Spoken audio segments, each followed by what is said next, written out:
Lo que ocurre es que los tres tribunales me quisieron castigar por haberle ganado una demanda a una abogada o hay cuestiones políticas. Yo no sé cuál de las dos.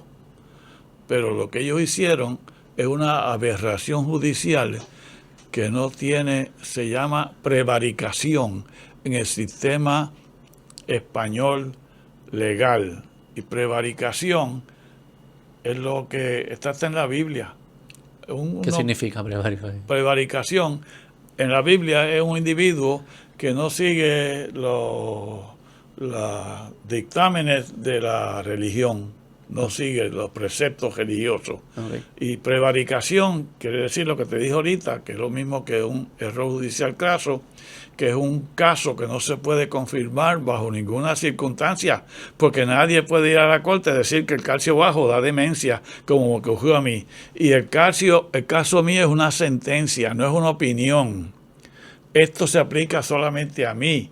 Yo soy el único individuo en el planeta que le causo demencia a una señora.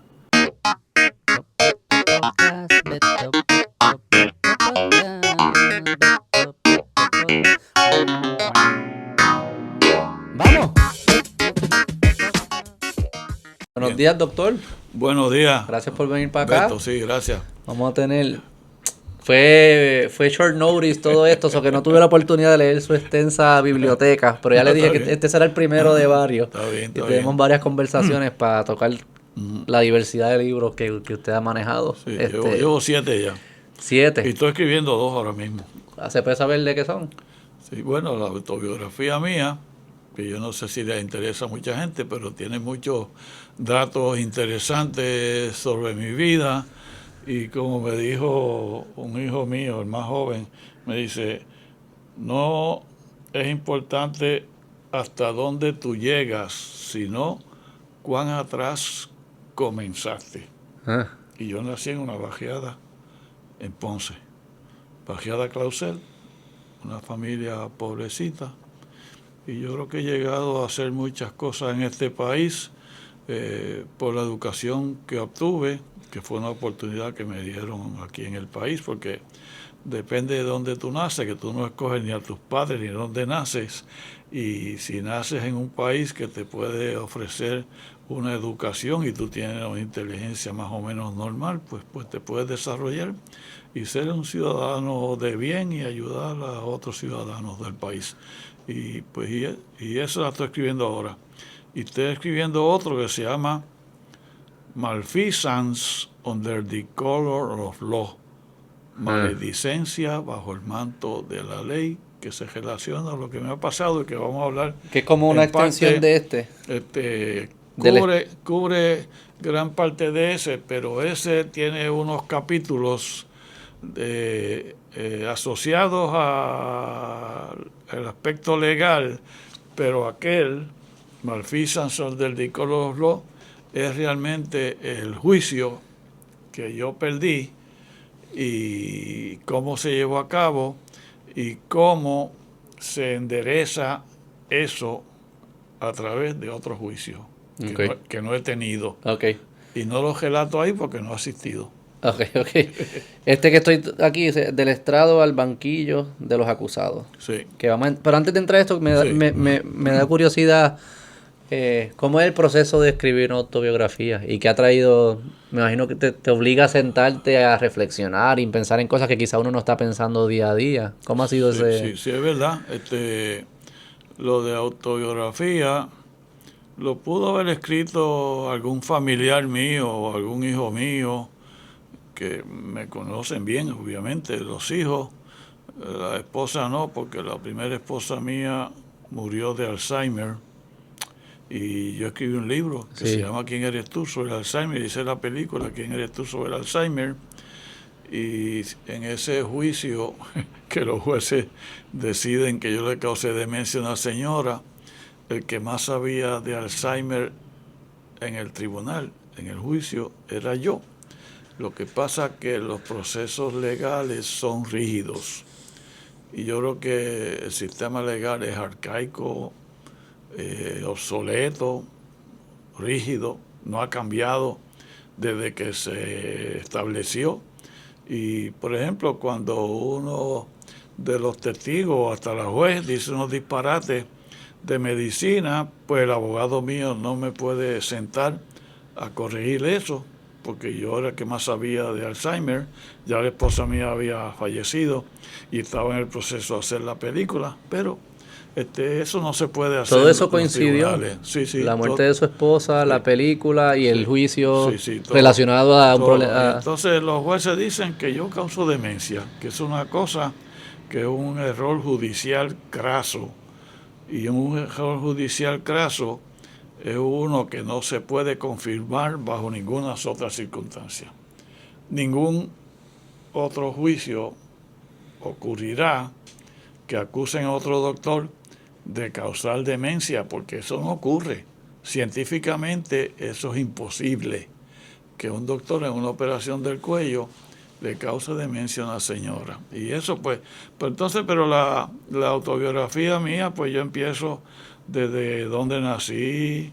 Es interesante que mi mamá me llevaba a mí en la barriga en marzo del 37, cuando la masacre de Ponce. Ella estaba embarazada y estuvo En Ponce. en Ponce y ella tuvo que guarecerse en unas casas de cemento cercanas para que no recibiera daño de la masacre, que murieron un número extraordinario de nacionalistas en aquella ocasión. Y empiezo por ahí, de donde nací, 21 de octubre del 37, en la Bajeada Clausel de Ponce, que sé yo cuánto, donde estudié. ¿Le ha traído nostalgia el Y proceso de escribirla? no realmente.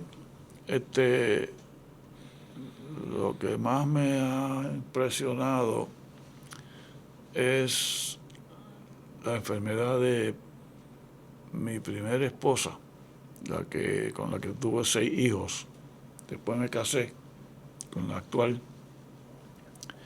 Y entonces, pues, hubo un incidente en 1968, cuando nació el quinto hijo, que yo era el jefe de residentes del programa de cirugía del Recinto de Ciencias Médicas de la Universidad de Puerto Rico. Y yo hice una actividad, una fiesta en Barranquitas para despedir a los otros residentes, que nos íbamos todos en junio 30 del 68. Hice la fiesta en mayo. Y cuando bajé de allá de la montaña, el nene último nació en abril 26, 24, y entonces la esposa mía me estaba esperando en el primer piso del hospital universitario y ella estaba celosa y me hizo una herida en el pecho con un bisturí. Y entonces,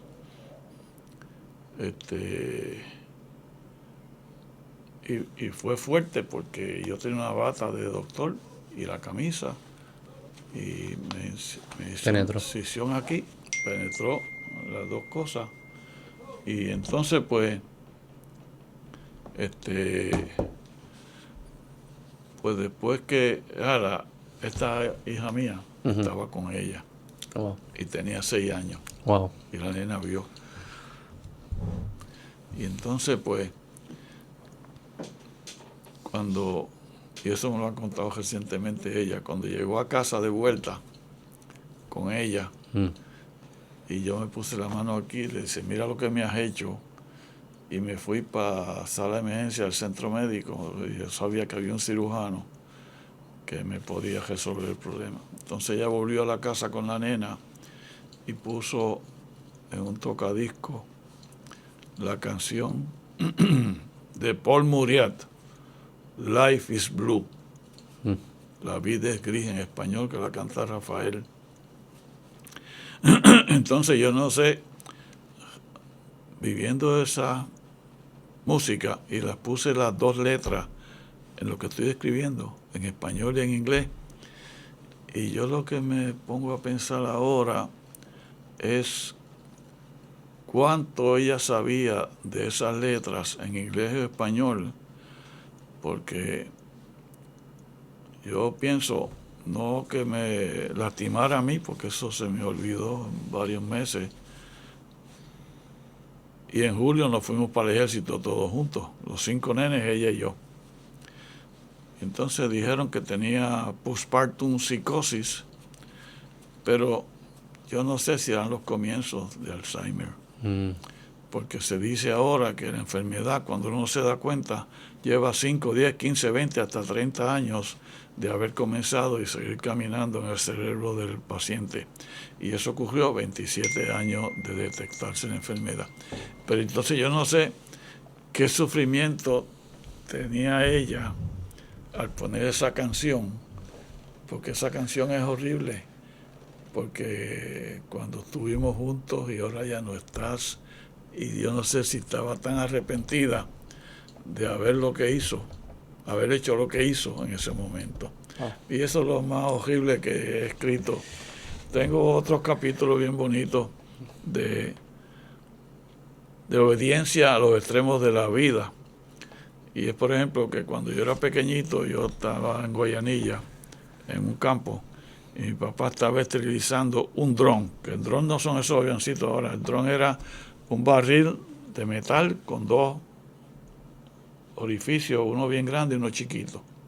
Y el papá puso leña, aprendió y puso ahí el dron para esterilizarlo y usarlo para agua. Y había un señor ayudándolo. Y yo estaba jugando con un amiguito, le escribo el nombre del amiguito y todo, jugando alrededor. Y mi mamá le dijo, mira, quítate de ahí, que eso puede explotar. Y yo obedecí a mi mamá y me fui por otro lado. Oye, al rato explotó esa cosa. Wow. Y explotó. Y el señor que estaba con mi papá ayudándolo resultó con una pierna amputada. Y la pierna cayó como a 30 pies más lejos. Y yo recuerdo como si fuera ahora mi papá saliendo de la humareda, manchado con tizne de la explosión, pero vivo y entero. Entonces cogieron al señor, le arroparon la pierna en una sábana, se le llevaron para el distrito de Ponce, donde yo nací, pero allí murió. Y por obedecer yo me salvé. Entonces, a la edad de 80, yo tenía una arritmia cardíaca y fui a veterano, porque tengo otras condiciones de la queja, pues esto no viene al caso ahora. Y entonces el doctor me dijo, bueno, vamos a hacerte un electrocardiograma. Me lo hice, al otro día me dijo, eso está normal, no tiene prematuro ahí ni nada. Los prematuros se sienten aquí, en este notch, sternal notch. Y los íbaros del campo dicen que el corazón me dio un vuelco, porque se le escapa un latido a uno y no se cree que le dio un vuelco el corazón. Y entonces el electrocardiograma estaba bien. Me dice, bueno, vamos a hacerte un holter. Y el holter es que te pone un electrocardiograma por un día completo y al otro día se lo entrego y unos días después me llama, esto tiene unos cuantos prematuros, pero eso está básicamente normal. Vamos a hacerte ahora un stress test, una prueba de esfuerzo. Y como yo soy doctor, le puedo haber dicho, pero ¿por qué voy a seguir si eso está normal? Pero no, yo me entregué al doctor, que es el que sabe, porque yo soy paciente en ese momento. Ajá. Y entonces me hice el estrés test en veterano. Y estaba supervisando a los fellows de cardiología, el doctor José Suárez, que es el nieto del doctor Suárez, que lleva el nombre del Centro Cardiovascular de Puerto Rico del Caribe, que era un doctor que trabajaba en Mimillas, ahí en la parada 22, en el hospital Mimillas. Entonces, pues, me ponen en la máquina a caminar y a los 2 minutos me da una arritmia cardíaca que el doctor Suárez dice, vamos a bajar la velocidad de los pasos y sacarlo de la máquina. Y se me quitó la arritmia. Pero la arritmia era ventricular taquicardia, que eso es antes de morirte. Y entonces él me dijo, tienes que ir a Misiones, admitirte, te hacemos un cateterismo y te operamos del corazón. Entonces yo fui afuera a hablar con mi esposa, la actual esposa, y sopesé dónde me opero. En Pavía, que hay 2 cirujanos, me quedo en veterano, que hay un cirujano, o me voy para el cardiovascular. donde hay cirujanos que trabajan juntos, y yo estoy convencido que si tú tienes un cirujano y al otro lado tienes otro que sabe igual que tú, pues es mejor para las coronarias de ellos y para mejor la el paciente. para el paciente. Resultados también. son mejores. Ajá, entonces, pues, allí opera Iván González Cancel con Sid Quintana, que fueron discípulos míos cuando yo fui jefe de cirugía en la escuela. Okay. Y entonces... ¿Te quieren o no te quieren? Ajá, entonces entro otra vez donde Suárez y le dije, yo quiero irme para el cardiovascular.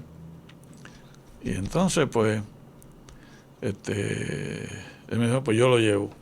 Y entonces sacó una sillón de ruedas, y me dijo, móntese aquí. Me llevó para el estacionamiento soterrado de ellos, y a la esposa me dijo, móntese aquí, deje su guagua aquí parqueada. Y me llevó al cardiovascular, a la sala de emergencia, y allí me encontré con el doctor Iván González Cancel.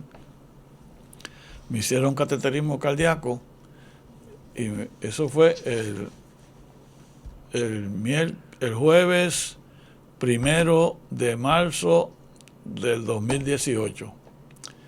Y entonces, jueves, y entonces el cateterismo demostró que tenía la arteria coronaria izquierda, que es la main coronary, obstruida en 2 sitios. Y si yo le hubiese dicho al doctor internista de veterano que no iba a hacer el cateterismo, hubiese muerto durmiendo. Ese día. ¿Ah? Ese día tuviese esa noche. Un día más tarde, porque esa se llama Widowmaker, la que hace viudas, esa lesión. Y entonces, por obedecer a los 80 años, Iván González me operó y ayudó otro que se llama José Rodríguez Vega, que también fue discípulo mío.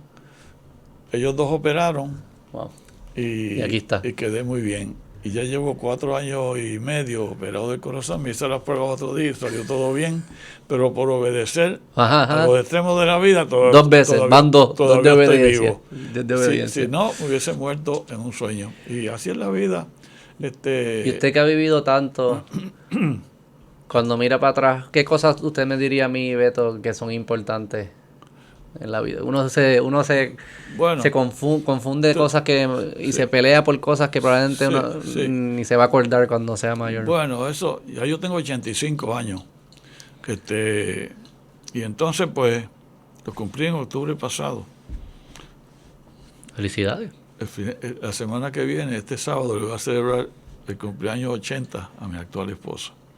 Y tengo una fiesta montada ahí con mariachi, lechón, un montón de cosas. ¿Con lechón? No, lo que quiera comer la gente, es libre, lo que quieran comer. Y tengo una música y tengo de todo bien bonito. Bueno, pero entonces, no, lo más importante en la vida es tu forma de comportarte, cómo comportarte en la vida de una forma correcta. Y para durar muchos años es no fumar, no beber en exceso, no usar drogas, y cuando tengas algún síntoma, pues buscar ayuda médica y vas a llegar a viejo. Y cuando te digan que estás viejo, pues tú dices, bueno, preocúpate tú, ya yo llegué y pasé. Preocúpate tú. Asegúrate que llegue. Si vas a llegar, pero pues yo tuve problemas en la vida, ¿no? Todo el mundo tiene problemas en la vida. Tiene muchas cosas buenas y otras que te resultan malas o que tú no planificaste que te iban a ocurrir, pero te ocurren y tienes que lidiar con ellas de la mejor forma posible. Y el problema de que vamos a hablar, pues es uno de los problemas más terribles que yo he tenido, porque yo he tenido problemas, pero era más joven y los pude resolver más fácilmente. Ya yo era mayor, y tú vas a ver que cuando uno se pone mayor de edad, un problemita chiquito se te convierte en uno bien grande, que tú no lo puedes resolver. O no lo puedes resolver como tú quisieras, tan rápido y sin mucho sufrimiento y mucha ansiedad y mucha pensamientos negativos o lo que sea. Y eso, pues, lo que yo he aprendido en la vida Y este problema, pues yo traté de resolverlo. Parece que no se pudo, pero todavía no me he rendido. Vamos entonces, vamos a entrar. Ponlos en contexto. Yo creo que la mayoría de mi audiencia no sabe sobre el caso. Es joven, no está tan pendiente quizás de estas cosas. Sí, Ponnos en contexto qué usted hacía en ese momento, qué fue lo que pasó y vamos a ver la historia. Bueno, yo soy cirujano general. Me retiré a edad 75. Ya llevo 10 años retirado. 2012. Me retiré de la Escuela de Medicina en 1998, en diciembre del 98, después de 42 años en la Escuela de Medicina. Allí fui jefe de cirugía, después fui secretario de salud por escasamente 9 meses bajo la administración de Pedro Rosselló. Y me retiré de la práctica privada de la cirugía el 12 de junio del 2013. Eso es como una fecha de nacimiento. Y entonces, pues, yo tenía 75 años. Pero en la cirugía, pues yo me interesé particularmente en cirugía endocrina. Eso es las glándulas tiroides, paratiroides, adrenal y páncreas, que endocrina es que en vez de tener un ducto que tira la producción de esa glándula al intestino o a la sangre, pues estas segregan unas sustancias que van directamente a la sangre. Y entonces pues yo me interesé en eso, y para fechas de este juicio que vamos a hablar, yo había hecho más de 10.000 operaciones de tiroides y más de 750 de paratiroides. Y para tú ser considerado un virtuoso, pianista, violinista, virtuoso, tienes que haber dedicado más de 10.000 horas. Sí, eso es lo que dicen. Mágicos que están en la literatura mundial. Y eso lo escribió en un libro Max Gladwell, que es un Malcolm Gladwell, canadiense. Ajá, pues, hay otros estudios después de eso, porque de los deportes, y dicen como que el range varía un poco. Hay gente que lo hace en 4.000, otro en 30.000, pero el punto es que tienes que haberle dedicado tiempo. Mucho tiempo. Muchas y 10.000 cirugías yo creo que cuentan. Claro. Entonces, pues, para la época del juicio. Y entonces, pues, pues que me pasara eso a mí, que soy yo no sé si me van a romper ese récord los muchachos jóvenes que se están destacando ahora en la cirugía, pues veremos a ver qué pasa, pero es un numerito significativo. Bueno, entonces pues el asunto es que en junio del año 2000 yo operé a una señora que tenía 53 años, tenía el calcio alto y la hormona de paratiroides alto, que eso quiere decir que tiene hiperparatiroidismo. Uno tiene 4 glándulas aquí detrás de la tiroides, y cuando una de esas o las 4 funcionan de más, pues producen hipercalcemia, calcio alto, y la hormona PTH, la hormona de paratiroides, también se eleva. Y eso da piedra en los riñones, da osteoporosis y te puede fracturar y hace un montón de cosas. Bueno, entonces ella tenía eso y tenía un nódulo en el lóbulo izquierdo del tiroides. El tiroides, como una mariposa, pues en el lado izquierdo tenía un nódulo. Y tenía también en la adrenal derecha una masa de 4 centímetros, que eso es grande, pero era no funcional, no producía hormonas. Entonces, pues lo apremiante era operarla del cuello, por si acaso el nódulo era malo del tiroides, y normalizarle el calcio. Ella tenía también depresión, y depresión es uno de los primeros síntomas de Alzheimer. Si tú eres una persona de 55 o 60 años que has tenido una vida saludable mentalmente, nunca has estado deprimido ni ningún problema psiquiátrico, y te deprimes, pues entonces tú eres sospechoso de que estés desarrollando la enfermedad de Alzheimer. Ella tenía depresión y se veía con un psiquiatra. Entonces yo lo operé y resultó de mi operación con calcio bajo.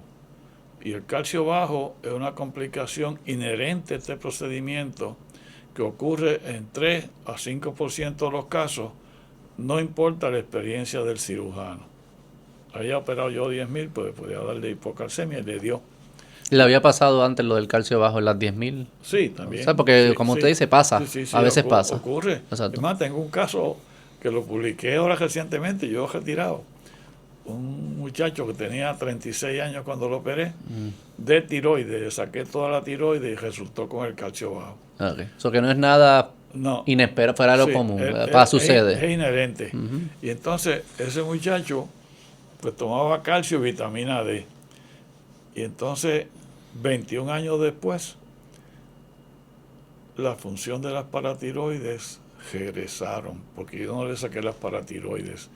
No estaban en el espécimen patológico. Quiere decir que estaban en el cuello. Okay. Pero estaban lastimadas o con la circulación afectada, pero poco a poco tomaron circulación de las capilares adyacentes y ahora tiene función de PTH y calcio normal. Ese caso lo publiqué porque es posiblemente el caso que tiene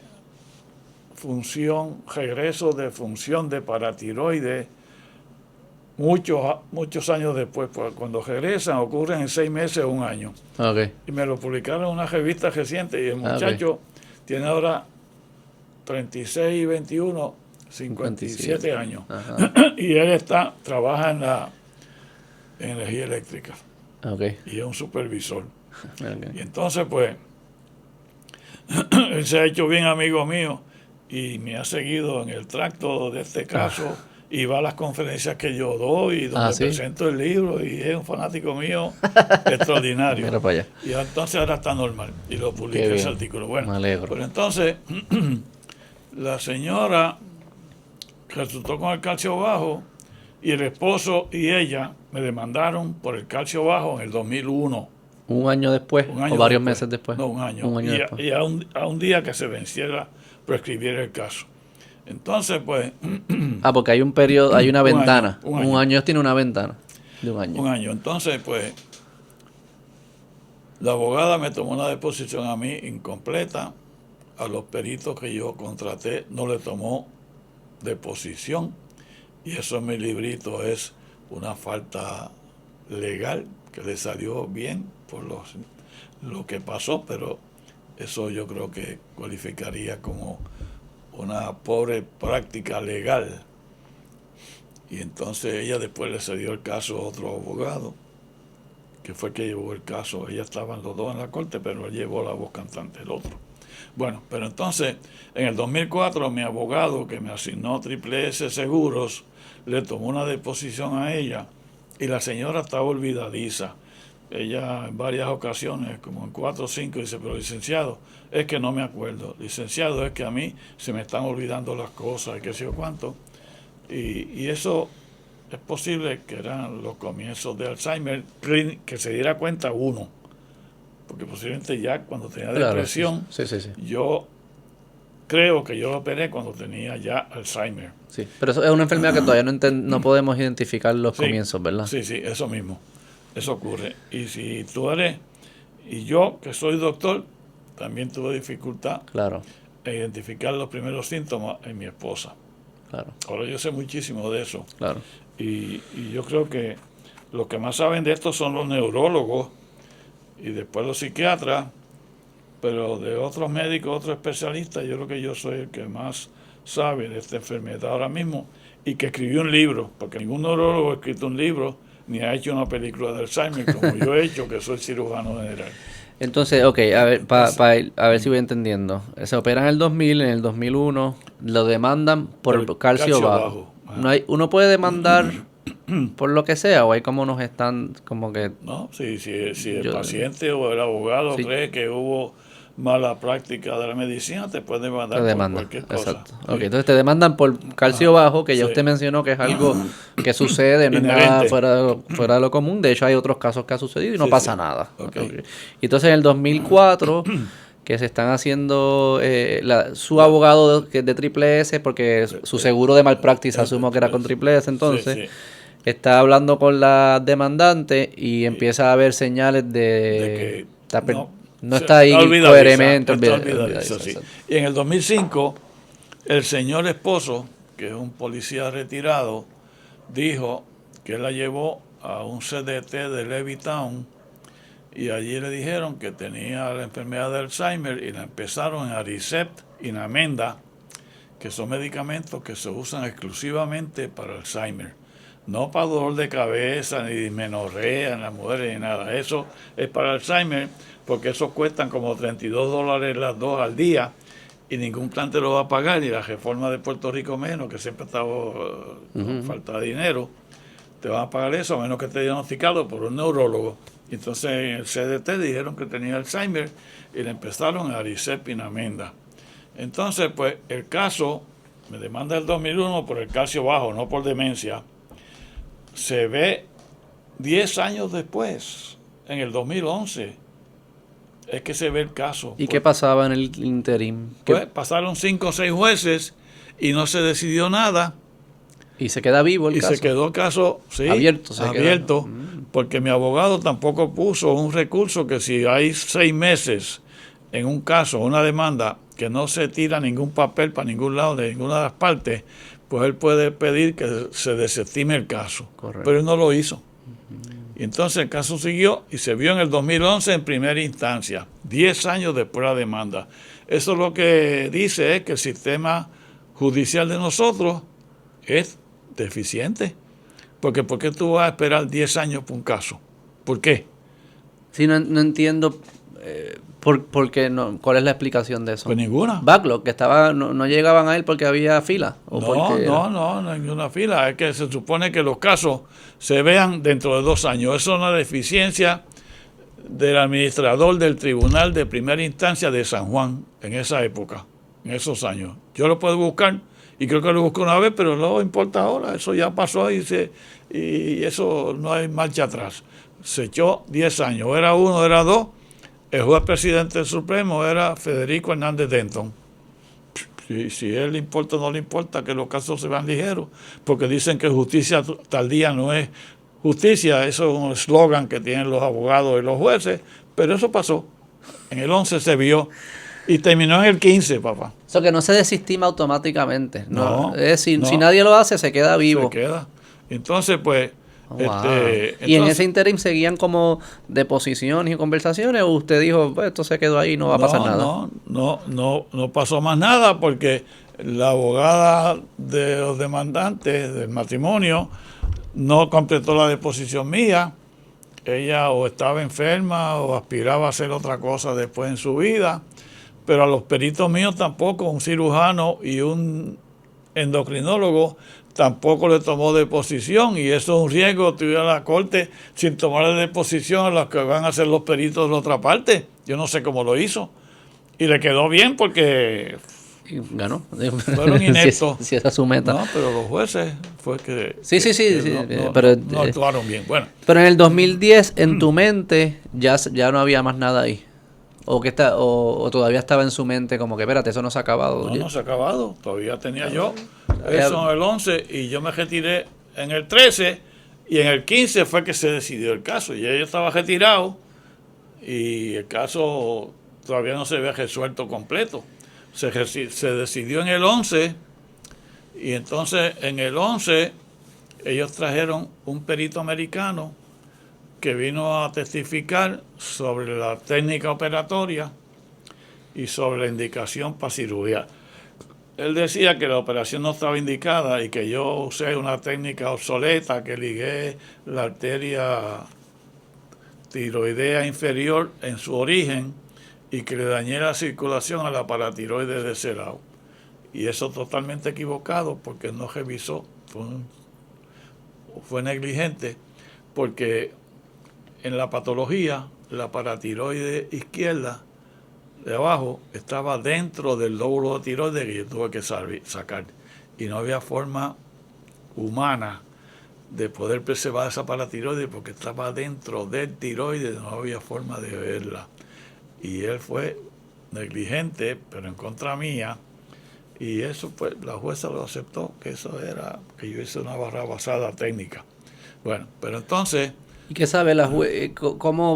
Si danos un poco de contexto en este tipo de casos, la jueza se tiene que instruir en esto, porque ¿qué sabe la jueza no es doctora? No. ¿Cómo ella sabe que lo que está diciendo este perito es cierto o falso versus lo que dice usted, versus lo que dice? Sí. Hay algunos estándares que son los que se usan, ¿qué es lo que es verdad aquí? ¿Cómo ella...? Bueno, de eso hablamos ahorita, porque yo tengo otro escrito que no lo usan todavía.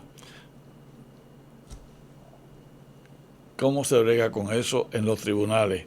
Y hay unos casos que ya ocurrieron aquí, pero hablamos de eso ahorita. Okay, si quieres continuar el cuento y después filosofamos. Miramos para eso, dale. Eso que tú me preguntas, ¿me lo acuerdas? Bueno, la cuestión es que ese perito, el abogado que llevó el caso es un muchacho joven, impetuoso, pedante, hasta arrogante, que se llama Antonio Higuina. La abogada primera es Maricele, me olvidó el apellido, pero esa llevó el caso y después se le entregó a ese muchacho, y ese fue que llevó el caso ante el tribunal, en el juicio, Antonio Higuina. Entonces, pues, en un momento que ellos se reúnen ante el juez, ante la jueza, que es Gloria M.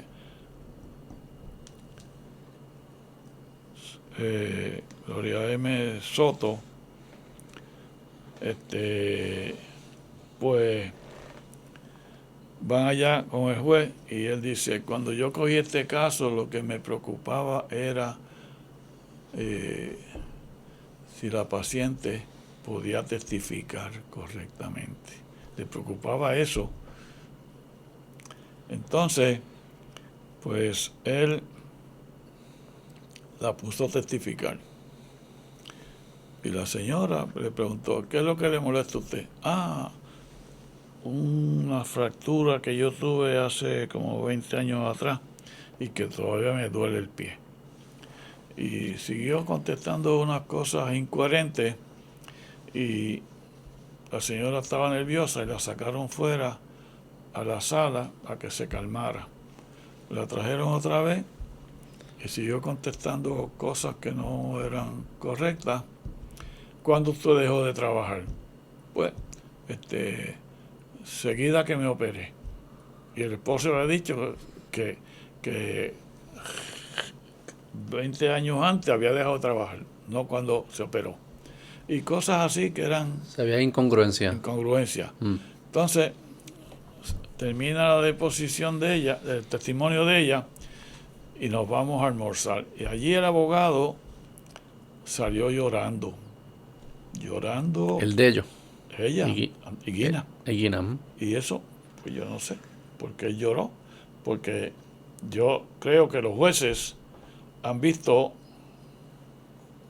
testigos y acusados y familiares llorar por alegría, por pena, porque va para la cárcel, por cualquier razón. Sí, algo emocional ahí. Y tienen que estar conscientes que eso ocurre. Y yo le dije a mi abogado: yo nunca he llorado una operación. Y si lloro estoy mal, porque si yo tengo una sangría que no puedo controlar, yo no me voy a poder a llorar. Sí. Tengo que buscar a alguien que me ayude o que sepa más que yo, porque siempre hay uno que sabe más que tú. ¿Pero por qué él estaba llorando? Pues yo no sé. ¿Y usted se acordó usted nunca se ha olvidado de él llorando? Pues claro, porque eso me impresionó negativamente.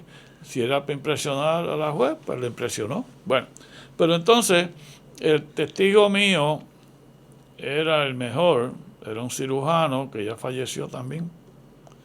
Y el que me refirió a la paciente, que fue un endocrinólogo de Bayamón, también falleció. Entonces, pues, el perito mío se llama Carlos Isales Forsyth. Y ese muchacho, graduado de la Escuela de Medicina de la Universidad de Puerto Rico, estudió endocrinología en Yale y tiene fondos asignados de NIH para investigación y cosas, y ha publicado un montón de artículos sobre endocrinología, y es un experto. Y él lo que dijo es que cuando hay una baja en calcio, se crean unos gradientes eléctricos entre las células del cerebro, las neuronas y el tejido adyacente, pero se le da calcio y vitamina D a esos pacientes, se corrigen los niveles de calcio y esos pacientes no degeneran en el futuro con demencias ni con Alzheimer. Y eso es lo que es la ciencia. El perito americano, que el abogado se lo llevó al vestíbulo del Hotel Marriott en Isla Verde la noche antes, y él de intérprete, el americano comprendió que la señora estaba olvidadiza y cosas, y al otro día testificó que el calcio bajo le causó pérdida de memoria a la señora. ¿Y hay alguna evidencia robusta que asocie bajo de calcio con demencia posterior en 10 años? El abogado mío le preguntó, ¿usted tiene evidencia científica para confirmar ese testimonio? Y dijo, no la tengo. No la tiene porque no existe. Las causas de la demencia y Alzheimer, la más frecuente de la demencia, no la sabe nadie en este planeta. Sí, no sabemos. Por eso es tan... Nadie la sabe. Por eso nos causa tanta ansiedad, porque no sabemos cómo prevenirlo ni nada. Claro, ni nada. Entonces, pues, la jueza, en un momento el testimonio de la señora, se fue a su recámara y vino para acá y dice, yo vi mis notas y yo certifico que esta señora está orientada en lugar y tiempo. La jueza practicó la medicina también allí. Y eso es impropio de esa jueza. ¿Qué significa estar orientada en lugar y tiempo? Pues que sabe dónde está y qué hora es y tiempo y por qué estoy aquí. A que la señora que había presentado incoherencia ahora presenta coherencia. Ella lo dijo mientras ella testificaba. Se fue para la recámara a buscar sus notas. Y entonces, cuando venimos de almorzar, yo le digo a mi abogado, mira, no contrainterrogue a esta señora, porque esta señora, no importa lo que diga, no me va a perjudicar ni me va a favorecer, porque ella tiene demencia. Yo le dije. Entonces, cuando el abogado mío dice, mi cliente dice que yo no interrogue a esta señora, Maricele, abogada, se levanta con un resorte y dice, doctor Vázquez no sabe nada de Alzheimer porque él no es neurólogo. Y el otro abogado, Higuina, dice, ni psiquiatra. Los dos también opinan que son médicos, ¿verdad? Ella dijo, yo he tratado a esta señora por los últimos 10 años, está igual de la mente. Ajá, mira que muchos saben los abogados. Y la jueza también sabía. Entonces, pues, yo testifiqué mi pensamiento, cómo yo iba operando y que saqué esto y lo otro y qué sé yo cuánto. Y cuando resultó con el calcio bajo después de la operación, yo lo admití, le di calcio y vitamina D y se corrigió. Y el calcio y vitamina D estaban en niveles aceptables, sin síntomas. Lo que pasa que si ella tiene pérdida de memoria, se le olvida tomar las pastillas. Y hay que estar detrás de ella para tomarse las pastillas. Y el Surgeon General americano dice que todas las señoras de más de 50 años tienen que tomar calcio y fósforo, calcio y vitamina D para evitar osteoporosis. Todas las señoras, operadas o no. Y yo las que operaba de 50 años o más, que resultaran con el calcio normal o no, le daba calcio y vitamina D. Eso. Y eso fue la maldad. Pero ¿por qué este caso no se reduce a una simple pregunta? Que es si reducir el calcio provoca demencia. Si no... No hay caso. No hay nada. Okay. No hay nada. O esa es para cuando el licenciado incluyó lo de demencia. O si la demanda fuese únicamente me bajaste el calcio, que era la original, ¿verdad? Sí. Decir, este tipo de operaciones, uno de los resultados comunes es que baja el calcio. Imagino que eso usted se lo explica antes, o no sé si firman alguna, como que antes de operarse tienen que firmar, que mira, ya me dieron toda la información, incluyendo que estos son los posibles resultados. Eso está y estaba el récord. En el permiso operatorio, claro. Entonces, ¿por qué algo que para mí parece tan obvio de que esas son las preguntas y si la respuesta es no, pues ya se cae el caso y la respuesta es sí, pues hay caso? Porque eso no es el camino normal, ¿no? Bueno, yo te voy a explicar la otra parte. Pero mi apreciación es correcta. Esas serían las preguntas importantes. Claro. Pero durante el juicio, ese juicio, en primera instancia, el abogado demandante, Higuina, me preguntó si yo había demandado a una abogada. Ok. ¿Por qué? De la nada te preguntó eso. Sí. Okay. Eso no Obviamente era, él sabía algo, ¿no? Eso no era propio para este caso, Ajá. ni era importante. Mi abogado no objetó a esa pregunta y yo le contesté, sí, yo demandé a una abogada que me puso una demanda frívola y le gané. Y me tiene que pagar $184,000 y hasta el día de hoy me ha pagado cero. Y pero no era esa demanda a la abogada no era relacionada a este caso. Claro que no. Era otra cosa en su vida. Ajá. Otro momento. Ajá. Ok. Y entonces... ¿Y qué tiene que ver? Porque el juez no dice no al lugar o qué sé yo, como que... pues vamos a ver. ¿Qué tiene que ver eso, no? No tiene que ver nada. Eso generó animosidad entre la juez hacia mí, porque los abogados ni los jueces conciben que un doctor le gane una demanda a un abogado. Y búscate, que tú eres estudioso de y si vas a estudiar este tema, ¿cuántos doctores en este país le han ganado una demanda a una abogada? Uno. Yo.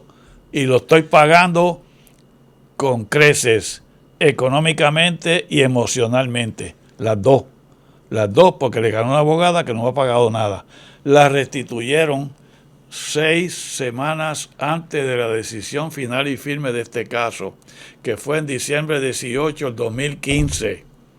Fíjate que empezó en el 1 y termina en el 15. 14 años me tomó este caso en resolverlo en el sistema judicial extraordinario que dicen los jueces y los abogados de este país. ¿Ok? Entonces me tomó 14 años resolverlo. Y todavía yo no lo he resuelto porque lo que vamos a hablar ahora no se ha resuelto. Y ya voy a llevar como 24 años de este caso. Y esto es un suplicio que yo he tenido. Entonces, pues... Pero entonces tú crees que ese comentario de Higuina, esa pregunta, de que usted demandó a otra abogada en otra, tuvo influencia en esta decisión. Claro, sí. Y la influencia es una personal, que te cogieron cosas o ganas. Claro. Así de sencillo, como si estuviésemos en la escuela superior. Así mismo. Adultos, sí, lo que no son adultos entonces. Exacto. Así mismo, me quieran castigar. ¿Se puede saber de qué había sido la otra demanda con la abogada? ¿Ah? La otra demanda con la abogada. ¿Se puede hablar de qué era eso o no, claro, no es relevante? No, claro. ¿Qué había sido? Pues, la otra demanda es que el director de Triple S me mandó una muchacha de 20 años y 10 meses, todavía no había cumplido 21, que tenía unos nódulos en el tiroides y una biopsia de aguja que decía que tenía un cáncer papilar. Y yo lo operé, le saqué todo el tiroides y no le pasó ninguna complicación, pero la patología final dijo que no tenía cáncer, que no era cáncer. Entonces la abogada me demandó y se llama Gladys E. Guimares Santiago. La abogada de la muchacha. Ajá, me demandó porque yo lo operé innecesariamente y qué sé yo cuánto. Y entonces, pues... ¿Y cómo ganó esa? Para no entrar en mucho detalle, pero ¿cuál fue la clave para ganar esa demanda? Bueno, porque, o ganar quién, exacto. Porque ella tenía una deposición de una endocrinóloga que decía que yo no había hecho nada malo porque con una biopsia de aguja que era cáncer había que sacarle todo el tiroides. Había razón para hacerlo, exacto. Ajá. Y entonces ella escondió la demanda y no la divulgó y la escondió y fue al tribunal y dijo al juez no tengo perito y deme 2 meses más y fue 3 veces con ese mismo cuento mintiéndole al tribunal, que ese es el pecado más grande que ella hizo, y el juez le daba más tiempo y más tiempo. El caso tomó 1 año y pico. Después ella se peleó con la clienta pagó ese peritaje y en una deposición la clienta dijo que no tenía perito, mintió la muchacha, y entonces, pues, cuando se pelearon, se buscó otros dos abogados, que es José Rodríguez y Mayra López Mulero. ¿Okay? Y entonces, el que llevó el caso fue Rodríguez, no fue Mayra. Y entonces, pues, en el tribunal buscaron otro perito. En vez de decir que ese perito decía que yo no hice nada malo, les hicieron sacándole dinero a la muchacha, ¿no? Ajá. Porque eso es la vida, papá. El dinero y el sexo, no hay más que dos problemas en la vida. Dinero y el sexo. Comida. Y entonces eso, buscaron otro perito, y el perito dijo lo mismo, que yo no había hecho nada malo, y entonces el juez desestimó el caso a favor mío. Y ya está. Y entonces ahí yo averigué con el abogado que la abogada Guimares tenía escondido un documento que me exoneraba a mí de toda culpa, y ella lo escondió. Y yo puse una querella por conducta no ética al Supremo de Puerto Rico, y la desaforaron, la sacaron de la práctica por tiempo indefinido, pero la restituyeron, y eso es una farsa. Si tú vas a ver, yo busqué el expediente de allá en el Supremo, cómo la restituyen, y es una farsa cómo los jueces del Supremo la pusieron otra vez a ella. Y no me ha pagado nada, y sigue practicando, ¿ok? Para que tú veas la injusticia de la vida y lo que me ha pasado a mí. Yo no tengo nada en contra de los abogados ni los jueces. Yo meramente me estoy defendiendo de una injusticia que hicieron conmigo. Si usted le está viendo usted está viendo cómo se hace la salchicha, de verdad. Claro, yo no tengo nada contra los abogados. Pero curiosamente en ese caso, me parece que sí funcionó, como digo, o sea, como que cogieron los peritos, ellos establecieron, ¿no? Este es el proceso médico adecuado y ya está, se acabó. Pero en este otro no pasó similar. No, claro que no. Vamos a volver al principal entonces. Entonces, pues el caso principal... Higuina dijo lo de este caso que acabamos de hablar, y eso creó algo en la mente de la jueza. Okay. Y por ahí seguimos. Entonces, yo creo que el final, lo que ocurre es que los tres tribunales me quisieron castigar por haberle ganado una demanda a una abogada, o hay cuestiones políticas, yo no sé cuál de las dos. Pero lo que ellos hicieron es una aberración judicial que no tiene, se llama prevaricación en el sistema español legal. Y prevaricación es lo que está en la Biblia. ¿Qué significa prevaricación? Prevaricación en la Biblia es un individuo que no sigue los dictámenes de la religión, no sigue los preceptos religiosos. Okay. Y prevaricación quiere decir lo que te dije ahorita, que es lo mismo que un error judicial craso, que es un caso que no se puede confirmar bajo ninguna circunstancia, porque nadie puede ir a la corte a decir que el calcio bajo da demencia, como me ocurrió a mí. Y el caso mío es una sentencia, no es una opinión. Esto se aplica solamente a mí. Yo soy el único individuo en el planeta que le causo demencia a una señora. Eso es inverosímil. Yo no me puedo tragar eso y morirme con eso en mi conciencia, que yo soy el único bandido en este planeta que causo demencia, y por eso yo me estoy defendiendo. Yo no quiero matar a los jueces ni a los abogados que sigan por ahí robando y decidiendo cosas malas y que se fastidie el país como está. Pero nosotros vivimos en un país de miedo. Aquí todo el mundo tiene miedo. Y yo, para llevar este caso, no conseguí abogado. Y todavía no tengo abogado. ¿Cuál caso? Ok, perdió el caso original y ahora te está haciendo... Ok, no, pero vamos a seguir el caso. Sí. Aquí, no tengo problema con las emociones y los rants, me encanta. La jueza de primera instancia me puso a pagar $280,000 para el esposo de la esposa. Ellos tenían 6 hijos, ningún hijo participó. Para mí eso es un misterio, yo no sé por qué no participaron si creían que esto era injusto. Y uno de ellos trabaja en un hospital en Estados Unidos, enfermero. Entonces me puso a pagar $280,000 para el esposo de la paciente. Ok. Me puso a pagar $284,000 por temeridad, porque el caso tardó 10 años. Eso no. Te toca a ti pagar porque se tarde. Pero si no fue culpa. Chúpate esa, lo que te mando la otra. Es verdad. Entonces, la ineficiencia del sistema judicial, la jueza me la puso a mí. Mira qué machota. Lo financias tú, hay que financiarlo también. La pago yo. Y entonces unos gastos de abogado, 2 o 3 mil pesos de abogado. Como $600,000. Pues vamos, ahí, eso fue. Entonces, el abogado mío, que me asignó Triple S, no pudo demostrarle a la corte que yo tenía seguro de malpractice con Triple S, y eso equivale a una mala práctica legal del abogado que me asignó Triple S. Pero ¿cómo no pudo? Eso no es llevar la póliza y enseñarla. Eso mismo.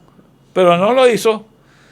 O la perdió, yo no sé qué hizo. Y en algún momento me pidió la póliza. Y decía, aquí está la póliza y la llévala. Y yo no sé qué hizo, que no lo probó. A la jueza de instancia yo no tenía seguro. Y me puso todas esas multas, ¿verdad? Todo eso para pagar. Ok, fenómeno. Entonces vamos al apelativo. Para el apelativo el abogado consultó y contrató a otra persona, una ex jueza, que yo había operado la vesícula de casualidad, pues yo operaba jueces, abogados y cosas. Entonces, pues, esa señora escribió la apelación al tribunal apelativo, refutando lo que dijo primera instancia. Primera instancia tiene una frase bien bonita que dice que el testimonio del perito americano es totalmente creíble y es lo que se practicaba en la medicina en esa época. Eso sí que está guapo. ¿Repite eso? Repítelo de nuevo. Que la jueza dijo que el testimonio del perito americano, que un doctor se llama Stephen Falk, un ENT de Connecticut, de ojos claros y que habla un maldito lenguaje que a veces no entendemos, pues ella dijo que lo que él dijo, que el calcio bajo da pérdida de memoria, es totalmente creíble y lo que se practica en la medicina en esa época. Y entonces me dijo que yo le causé demencia.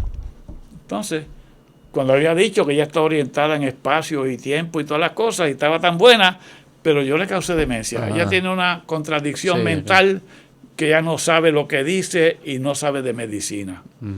Pero eso vamos ahorita. Entonces voy al apelativo, y el apelativo es un panel de 3 jueces presidido por José Alberto Morales Rodríguez, el famoso Beto Morales, que fue presidente de la universidad.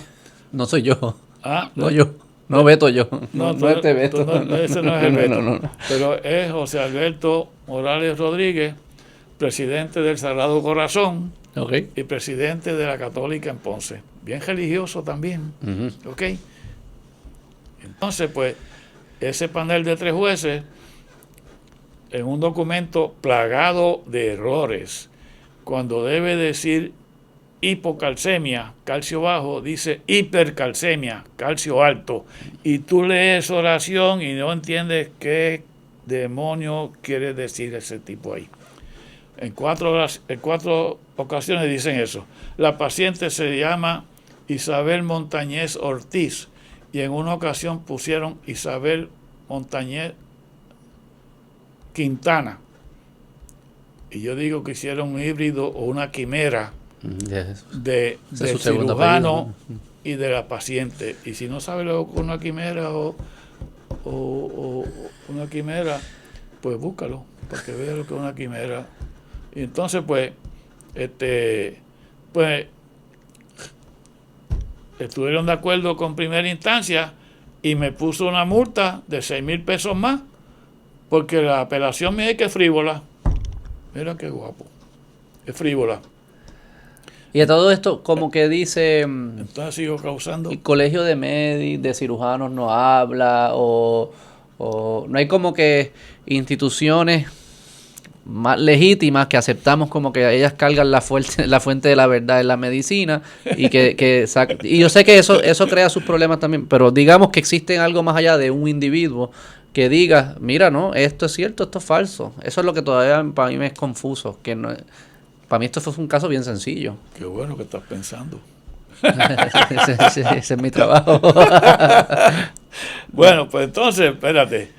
Pues no, llegamos a eso también ahorita. Entonces, vamos para el Supremo. Vamos para el Supremo. Entonces el Supremo... Eso que el apelativo, whatever, dijo esto es frívolo, no voy ni perder el tiempo. No, pero ratificó a primera instancia. Ratificó a primera instancia. Yo todavía estoy causando demencia. Entonces voy al Supremo y el Supremo 5-4 dice que sí. Que Supremo de Puerto demencia. Rico. ¿Ah? El Supremo de Puerto Rico también reafirma. Afirma. Lo único que hizo es que dice que yo le causé una demencia, pero que no es Alzheimer. Eso sí que saben mucho, papá. Porque las causas de demencia, la única demencia que se habló en la corte, en el tribunal, fue de Alzheimer.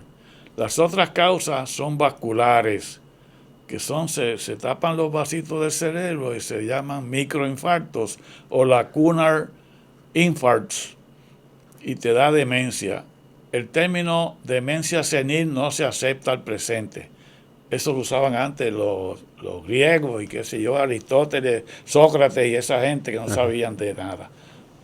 Había muchas cosas, pero medicina, de eso no sabían. De ciencia, medicina entonces, moderna. Entonces, pues, eso, pues, ellos dicen que es una demencia, pero que no es Alzheimer. Y yo me imagino que eso fue un legal clerk, que se quiere ser gracioso y que sabe medicina, y cita un caso que dice que el hecho de que esté tomando Ariselpinamenda no quiere decir que tiene Alzheimer, porque a veces los medicamentos se usan fuera de la indicación del manufacturero. Y eso está, y cita un caso. Pero Ariselpinamenda, como te dije ahorita, valen 30 y pico de pesos al día, y ningún plan te lo va a pagar si tú no tienes el diagnóstico correcto por un neurólogo. ¿Ok? Y no se trae evidencia del diagnóstico. ¿Ah? Tú no puedes decir, enseña que el neurólogo que diagnosticó, que enseña su diagnóstico. Bueno, eso lo dijeron en el CDT y después yo busqué un neurólogo que dijo que también tenía Alzheimer, pero en la corte, y no pasó nada, en primera instancia. Bueno, pero Ok. entonces votaron 5-4. Y te voy a decir que votaron. Liana Fiormata, que presidía la corte en el 2015. Maite Oronoz, que llegó en el 14, que la colocó Alejandro García Padilla. Uh-huh. Anabel Rodríguez, 3 populares, y 2 PNP, que es Koltov y Feliberti. Esos votaron 5 para firmar. Dijeron que yo causé demencia y 4 otros que son PNP, los 4, porque allí había 6 PNP y 3 populares. Y entonces, pues, esos 4 votaron en contra, pero no escribieron. Yo le pregunto a los abogados, ¿y por qué no escribieron? Y dice, porque son vagos. Me dicen los abogados que son vagos. Yo no sé si es verdad, pero un caso como no tienen que escribir su opinión. Debieron haber escrito su opinión, porque eso es importante. No todos los casos tienen opiniones a favor. Pues parece que no. Ese es el sistema que tenemos. Entonces, pero, bueno, pues entonces 5-4. Entonces yo me veo en la encerrona, que yo soy el único cirujano que causo demencia, que yo tuve que pagar Triple S, la cubierta mía era 100,000 pesos y los otros 170, porque el abogado bajó que 10,000, de 280 a 270. Yo tuve que pagarle 170 a Triple S para la familia. Yo perdí 170 pesos, 70,000, 170,000 para eso. Y los otros había otros 280 que era... No, aquellos, espérate, el Supremo me los perdonó porque yo no fui temerario y los del 6,000 del apelativo me los quitó. Eso que se quedó el grande, el daño de a la demanda, el supuesto daño a la demanda. Ok, pero parecen que soy bueno, pero mira, si tú ves esa decisión es maquiavélica. Y te voy a decir, porque esto es libertad de expresión y es lo que ocurrió. Anabel Rodríguez. Mira, 1 de cada 5 familias en Puerto Rico tienen un familiar, abuelito, papá, mamá, abuelita o que sea, tío, que tiene Alzheimer o se murió de Alzheimer. 1 de cada 5. En el Supremo, 9, pues hay 1 o 2 que tienen un familiar con Alzheimer o que se murió de Alzheimer. Y Anabel Rodríguez, su mamá, se murió de Alzheimer a 284 en Guaynabo, y tengo el nombre de papá y mamá. Pero ¿no cree un poco por qué llegar a esa conclusión de esa forma? Pues como que esa fue la razón por la cual ella decidió en contra de usted. O sea, no... Bueno, pero ella sabía... Como que no sé si puede... Sí, asumo que puede influir o que no, pero yo, no sé, le daría... No me gusta asumir que esas son las razones por las cuales esas personas toman esas decisiones. Como que ella pueda ser independiente de su vida personal para tomar la decisión. ¿O estoy siendo ingenuo? Bueno, pero yo te digo que ella o cualquier juez que tenga un familiar que se murió de Alzheimer, ella estaba legal, moral y éticamente comprometida a orientar a los otros 8 jueces de lo que es la enfermedad de Alzheimer, porque esa mujer es inteligente y tiene que haberle preguntado al neurólogo, mira, yo entiendo a lo que se refería, lo entendí mal. ¿De dónde viene esa enfermedad? ¿Qué es la causa? Sí, que ella estaba en una posición de saber más que los demás, claro, y poder explicarles. Ajá, y tenía que hacerlo. Pero ella votó en contra de ustedes, ¿no? Pues eso es peor. Sí. Votó que yo causé demencia y la mamá de ella tiene el calcio bajo, papá. ¿Ah? ¿Le habían operado el tiroides? Explícame esa.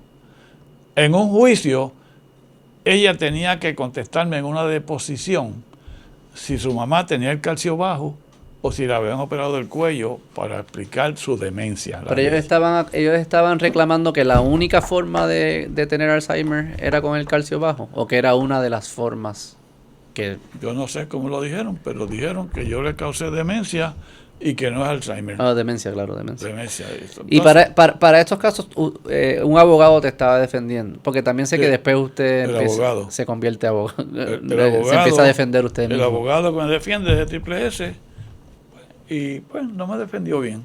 Ok, pues.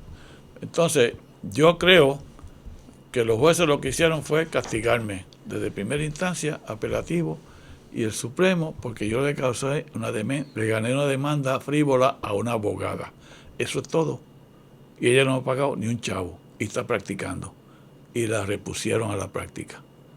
Y yo estoy pagando con creces, dinero y emocionalmente este caso. Eso es todo. Entonces, pues yo me veo en la encerrona, que yo soy el único bandido en el mundo que causo demencia, y me propongo demandar a los jueces que decidieron eso. Y entonces, pues, no consigo abogado. ¿Te mandaste a cuál todo juez? ¿A los del Supremo, a los de instancia, a todos los del camino? No, 5 del Supremo, que votaron en contra, 1 del apelativo nada más, a Beto Morales, de los otros 2, que son 3, y de primera instancia. ¿Por qué dejaste a los otros 2? No sé, pues nada, pero es mucho. Y la de abajo, pues, Gloria M. Soto Burgos. Y el apelativo Beto Morales, y de arriba 5. Y yo lo demandé por derecho propio. Eso es el término legal que usan los abogados, que usan mucho latín, que se llama proce litigant. Eso es por derecho propio en español. Entonces yo sometí y escribí una demanda en la Corte Federal de San Juan, demandando a esos 7 jueces y al americano. Al perito. Al perito americano. ¿Okay? Y entonces eso le tocó. Y ningún abogado quería ayudarte. No. Y consulté a todos los como de fuego que tuve. ¿Y qué te decían? Que tuve en televisión. ¿Qué te decían? Que no, que los jueces tienen inmunidad, impunidad, infalibilidad. Y eso es lo que yo creo que hay que cambiar también. ¿Eso es cierto por ley o es en práctica nada más? No, esos son casos que han decidido los tribunales supremos de Estados Unidos particularmente, en casos que han ocurrido, porque eso no está en la Constitución ni en ningún sitio. Y te voy a explicar. El único lugar del mundo donde los jueces tienen inmunidad, impunidad e infalibilidad, que no se equivocan, es en Inglaterra, Estados Unidos, que se lo copió de su colonizador, eso es inglés, y lo impuso aquí en julio de 1898 cuando nos invadió, y nos puso el sistema de justicia anglosajón, porque nosotros usábamos el sistema napoleónico, que es Napoleón de España, de Francia, España y Puerto Rico, cuando estábamos bajo España, hasta 1898. Y puso el sistema anglosajón los americanos, y establecieron los sistemas de justicia aquí los americanos. Pero eso está en la Constitución, no está escrito eso. No. Eso es ¿dónde queda escrito esa? En ningún lado. Es como sentido común para ellos, como que así es que funciona el mundo. Así es que funciona el mundo. Okay. Y ellos son. Y hay precedentes de personas llevando casos en Estados Unidos o en Puerto Rico en contra de jueces. Sí, claro. ¿Y qué ha pasado en esos casos? Hay un caso bien bonito que demandaron a un juez y el individuo ganó, y aquí ese caso lo presentó una abogada muy prominente y dijo que después de ese caso los jueces de aquí también eran demandables, pero eso no ha pegado. Ahora mismo yo conozco un doctor que demandó a los jueces y llegó hasta el Supremo de Estados Unidos y le pasó lo que me pasó a mí, que no lo cogieron. Y hay otro abogado que va antes que yo y ese demandó a todos los jueces del Supremo y a un montón de jueces de otros tribunales en un caso de herencia, y ese lo desaforaron a él y le han hecho de todo. Es un caso de herencia. Por eso yo también la herencia mía ya la manejé y la resolví. Yo no quiero que los hijos míos, ni los yernos, ni las nueras, se peleen por maldito dinero cuando yo me muera. Eso está cabrón. Y ya lo resolví. Ya la herencia de la primera esposa, yo la resolví y le di propiedades a uno y chavos a otro, y ahí no se van a pelear. Okay. Y me quedé con una casa, yo vivo bien pobre, solo y con la esposa nueva, y esa en la herencia mía es para mi esposa, y cuando ella se muera es para uno de mis hijos por el valor sentimental de la casa, porque ellos nacieron allí, cogieron por el patio allí, y por eso, y que yo tengo una biblioteca mía allí. Eso. Muy bien. Bueno, pero entonces exacto. Ningún abogado lo quiere ayudar. No. Asumo que es miedo, ¿no? No es que sea porque se ha demostrado que sí puedes demandar jueces o que se puede llevar el proceso. Lo único que imagino que ellos tienen miedo a represalias o algo de ir en contra de jueces. O sea, los abogados, ¿por qué es que te decían que no? Por miedo. Miedo. Y tú estás aquí porque el que te refirió tiene miedo. Sí. ¿Ah? No hay que... ¿Ah?